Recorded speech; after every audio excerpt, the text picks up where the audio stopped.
Hola, ¿cómo están? Soy Elise Cervallán Y yo soy José Utreras, también conocido como Planeta Errante. y les damos la bienvenida a Jugo de Ciencia, un podcast de dos astrónomos que hablan de cualquier cosa de ciencia.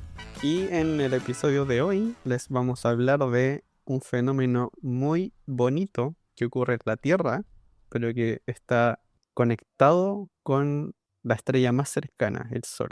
Y el fenómeno son las auroras. José, ¿has visto tú alguna aurora alguna vez? No, nunca en la vida, solamente he visto las fotos. Yo igual he visto solo fotos y videos y creo que junto con ver el eclipse total de sol debe ser como igual de impresionante. Sí, eso me recuerda un video que vi una vez de un astrónomo que estudia las auroras, diciendo que es de las cosas que no importa cuánto uno sepa, uno igual se sorprende. Bueno, eso justamente fue lo que me pasó cuando vi el eclipse total de sol, que a pesar de entender perfectamente bien lo que pasaba, como que igual estaba como anonadada por el evento.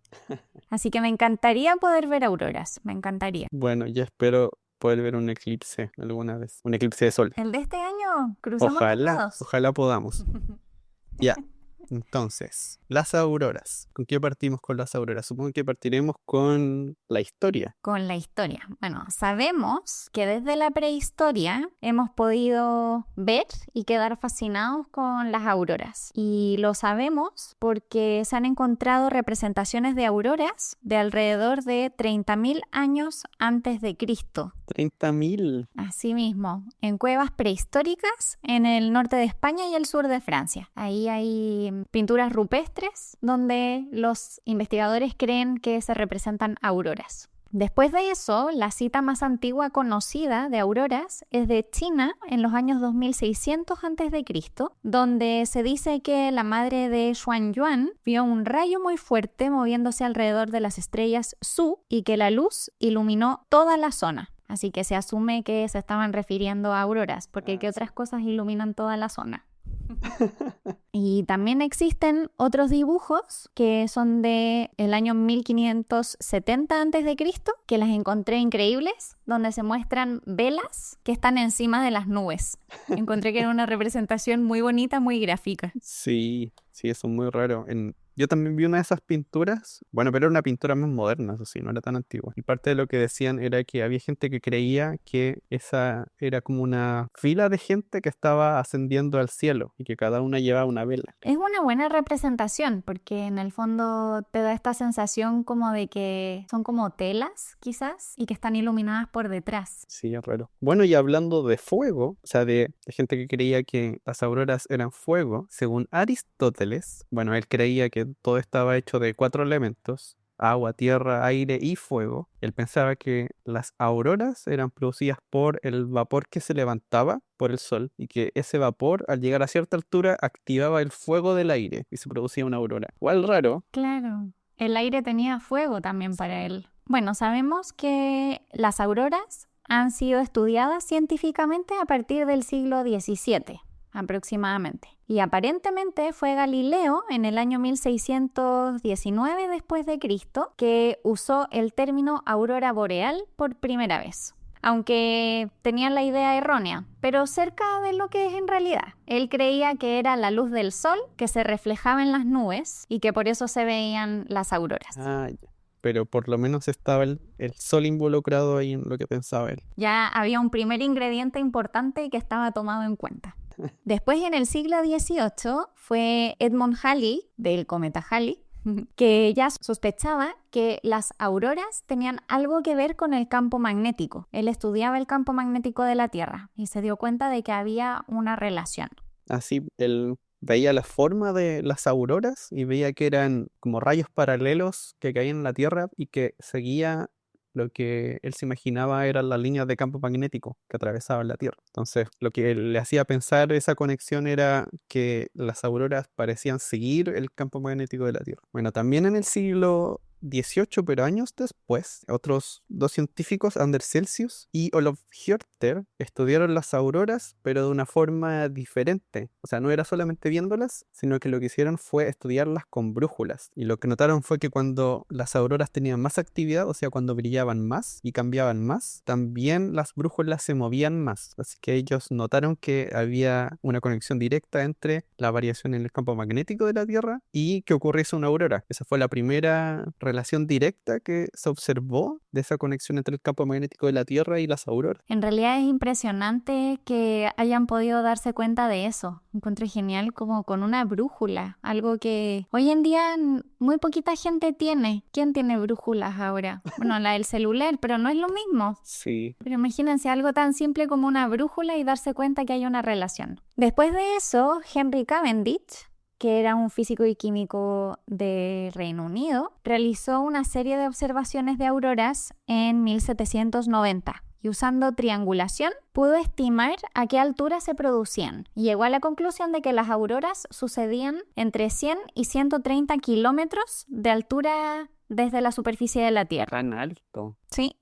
Cientos de kilómetros. Eso es espacio exterior. Ya, y uno de los fenómenos más importantes, creo yo, de las cosas que encontré y que dio muchos datos para poder estudiar bien las auroras fue lo que ocurrió en 1859, que fue una tormenta geomagnética. Es una de las más grandes registradas en la historia. ¿Y qué pasó en 1859? Bueno, todo parte un jueves 1 de septiembre cuando el astrónomo Richard Carrington iba como de costumbre a un observatorio privado que había conseguido para hacer observaciones de las manchas solares del Sol. Y mientras estaba observando las manchas solares se dio cuenta que alrededor de las manchas aparecieron unas luces blancas que al principio pensó que eran luces que se estaban reflejando en la imagen de otro lugar, no que venían del Sol. Pero después al mover el telescopio se dio cuenta que sí venían del Sol. Y esas luces blancas, que según lo que él escribió tenían forma de riñones, estuvieron unos 3 minutos alrededor de las manchas solares. Forma de riñones, como esos porotos que les dicen porotos de riñón.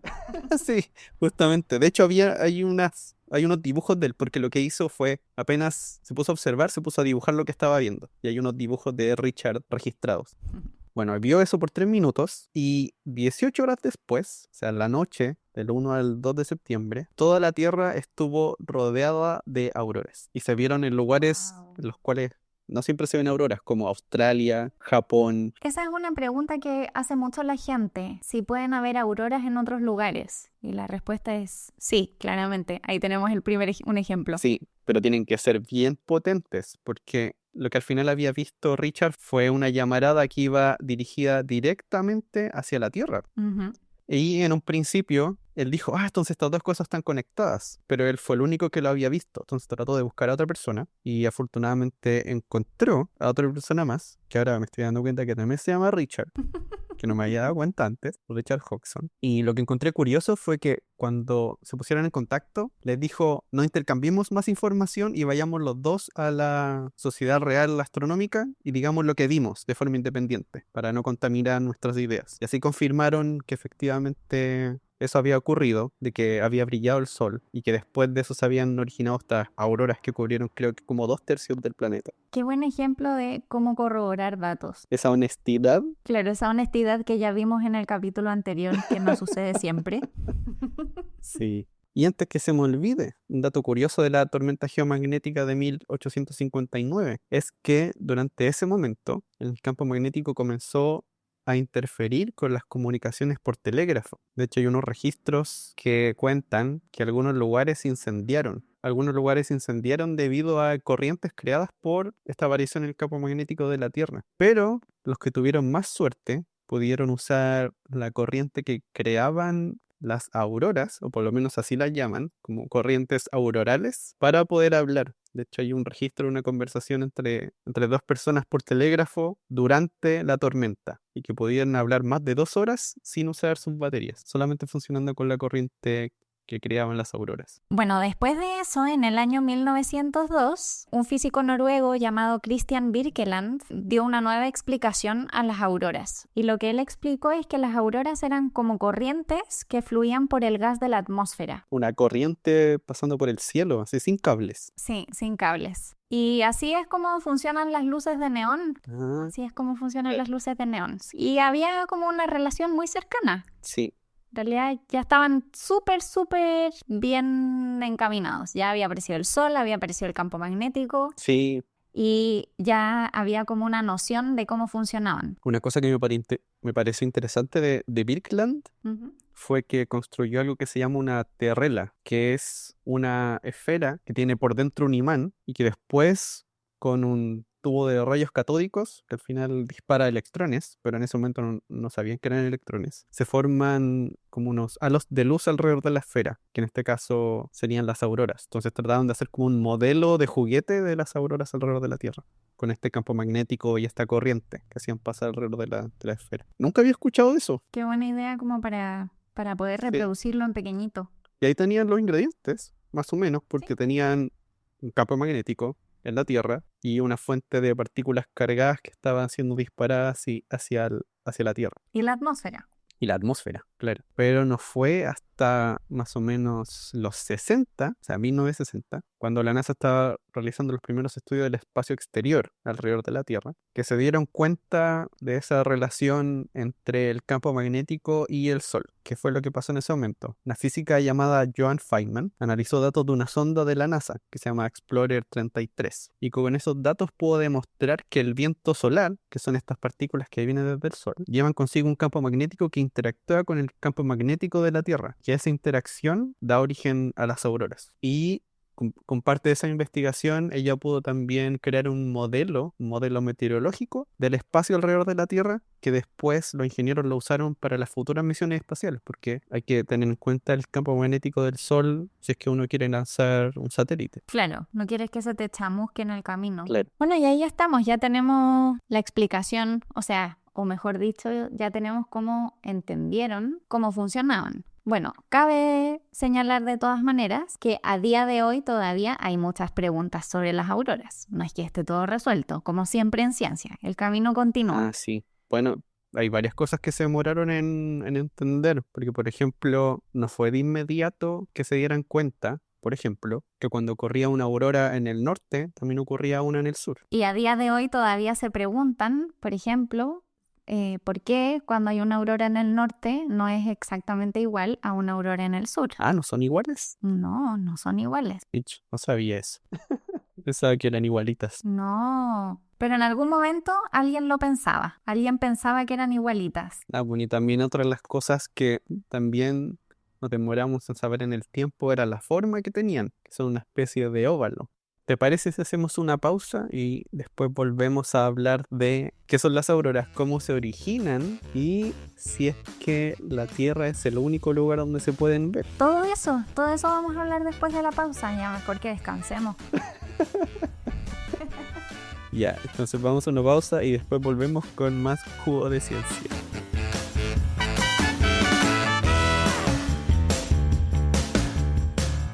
¿Sabías que en el año 1962 se detonaron bombas atómicas en la alta atmósfera sobre el archipiélago de Samoa? Esto produjo auroras artificiales que permitieron confirmar que las auroras aparecen simultáneamente en ambos hemisferios.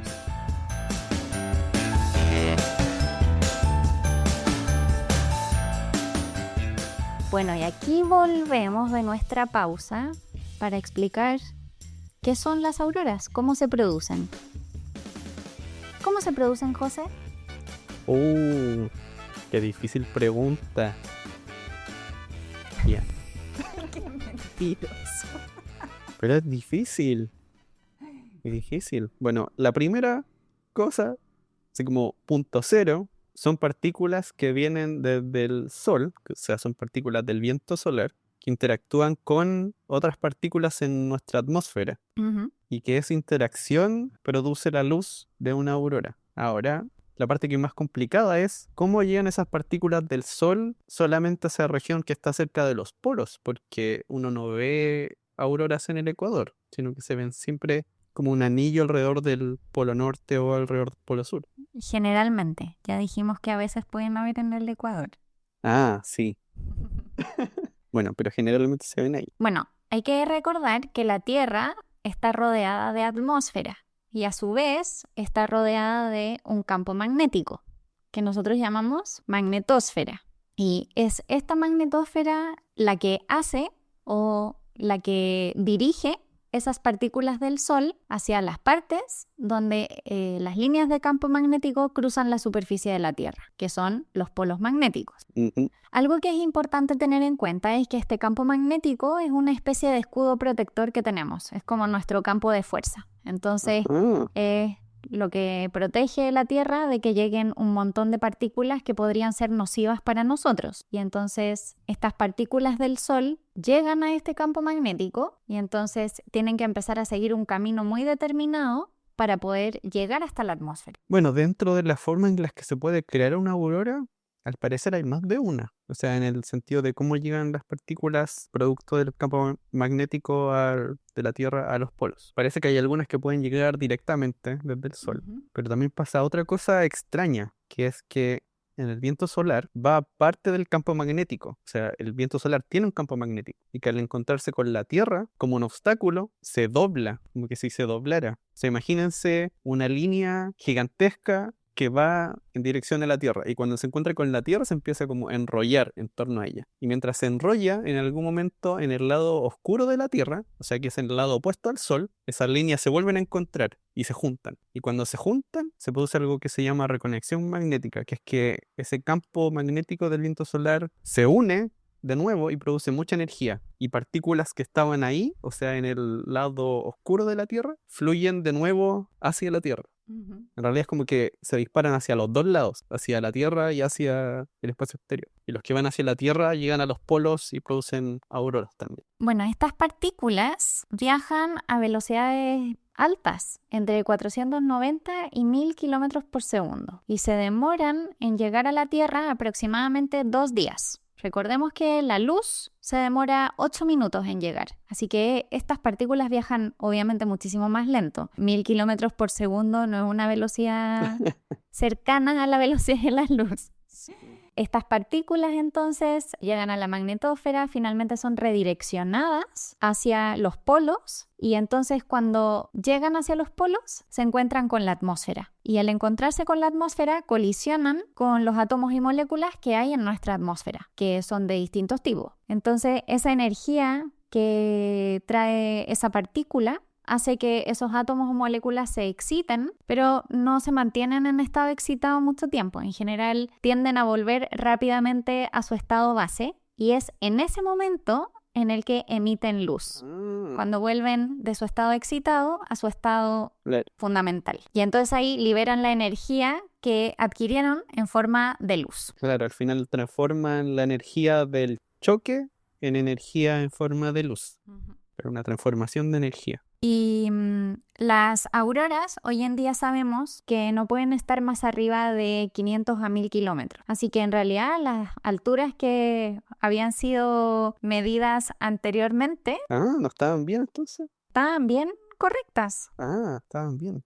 de los 1790. Bueno, y eso es como, en resumen, funcionan más o menos las auroras. O sea, por lo menos el proceso que las causa. Estas partículas que vienen del Sol, que de diferentes formas pueden llegar a la atmósfera de la Tierra, chocar con algunas partículas y después producir luz. Pero las auroras tienen unos colores especiales. Sí, yo creo que muchos de nosotros hemos visto esas fotografías donde hay verdes, hay morados, hay azules, rojos, siempre de distintos colores. Sí, pero siempre suelen ser los mismos colores.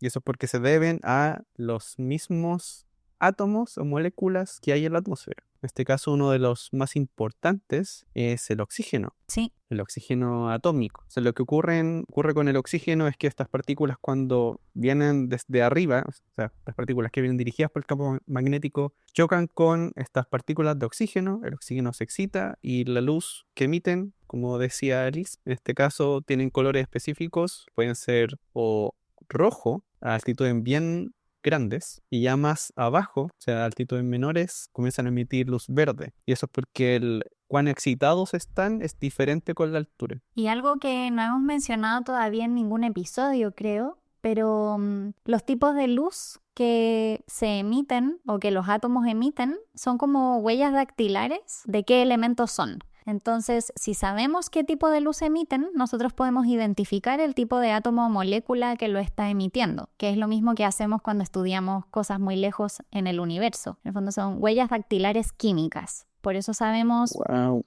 de qué átomo proviene el color verde, el color rojo y así. Ah, sí, po, sí. Y una de las cosas que estaba viendo aquí, bueno, como las auroras, por lo menos esta parte roja y verde se producen por el oxígeno. No sé si han visto imágenes que pareciera que de forma repentina las auroras terminan por debajo. O sea, como que hay una parte Sí, terminan. donde termina la aurora de forma abrupta y parece una cortina. Es como que flotaran y luego como que se cortan. Sí, luego como que se cortan. Claro. Y eso es porque desde esa altura hacia abajo, el oxígeno ya no está atómico, sino que se encuentra en moléculas. Entonces ya no puede ocurrir de nuevo este proceso de ionización de un solo átomo de oxígeno.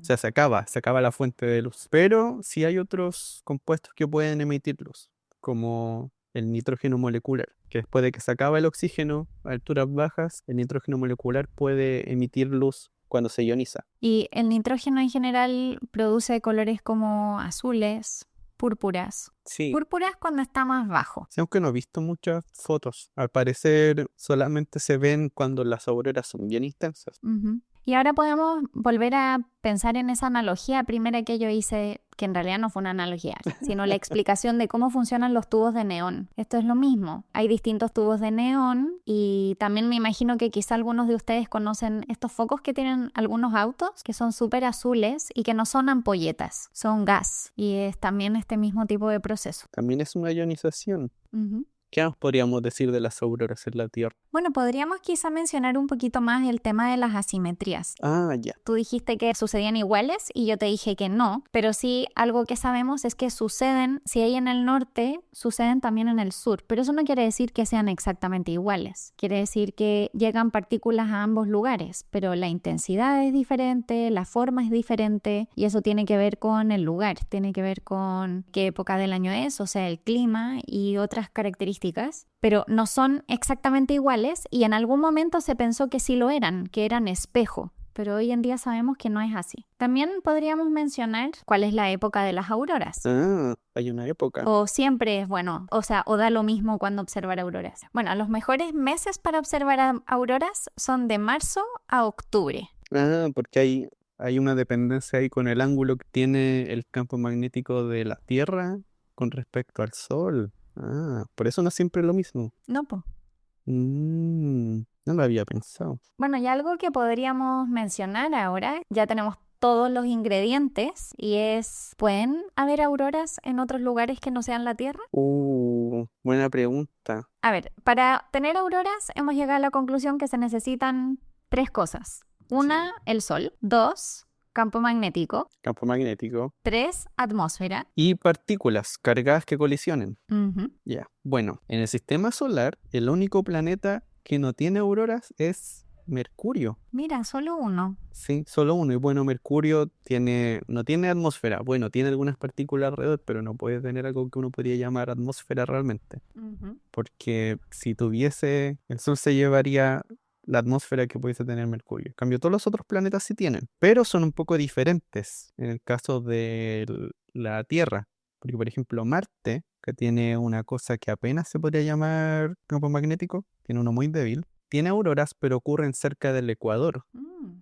Sí, y eso es porque al final lo que ocurre es que las partículas que vienen del viento solar golpean directamente a Marte, y el lugar donde más golpean es en el ecuador. Ujú. O sea, donde más profundo pueden llegar. Y al final lo que ocurre ahí es que son protones que vienen desde el Sol, o sea, que son partículas de hidrógeno, que se excitan y que emiten luz. Y en ese caso luz ultravioleta, no es como acá en la Tierra, que es Ujú. luz que uno puede ver. También en Venus se han visto auroras, y eso también es raro porque en Venus tampoco hay un gran campo magnético.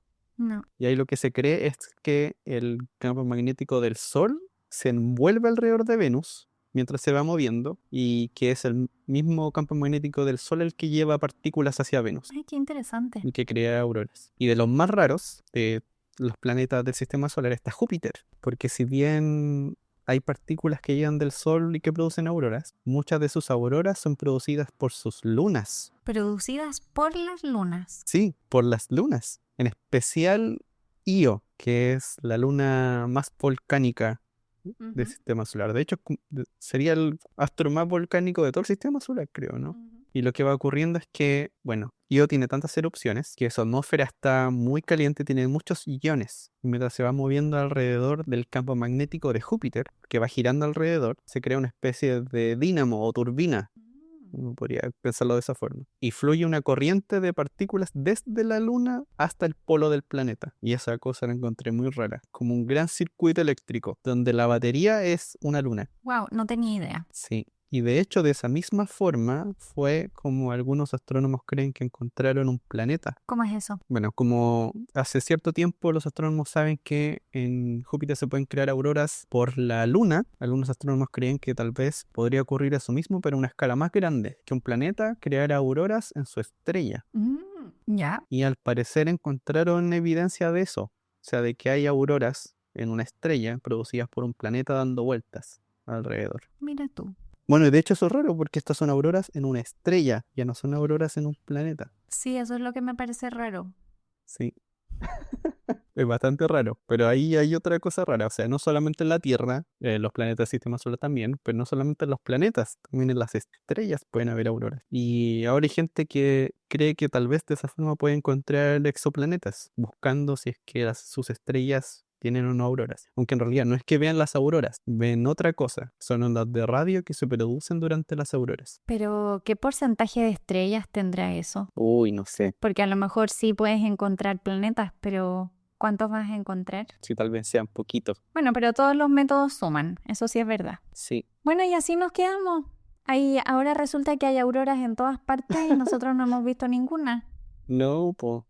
No hay Están derecho. en todas partes. Hay varias imágenes del Hubble de las auroras en los planetas del sistema solar. Sí, vayan a verlas. Hay imágenes muy bonitas. Y hay unas divertidas, como les contaba esto de que Io producía auroras en Júpiter. Como Io va dando vueltas, la aurora también va dando vueltas, o sea, moviendo como un puntito.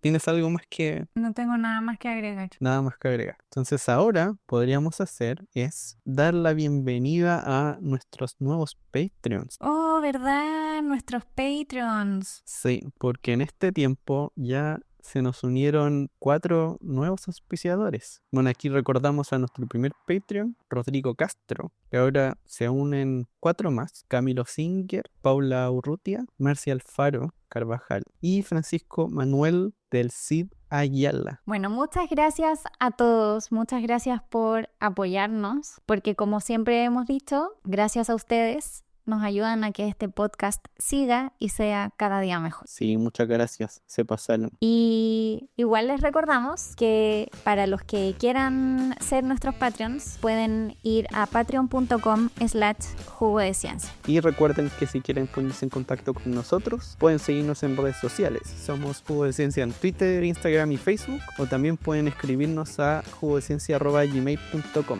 Esperamos que este capítulo les haya gustado mucho y nos vemos en el próximo. Chao, chao. Chao.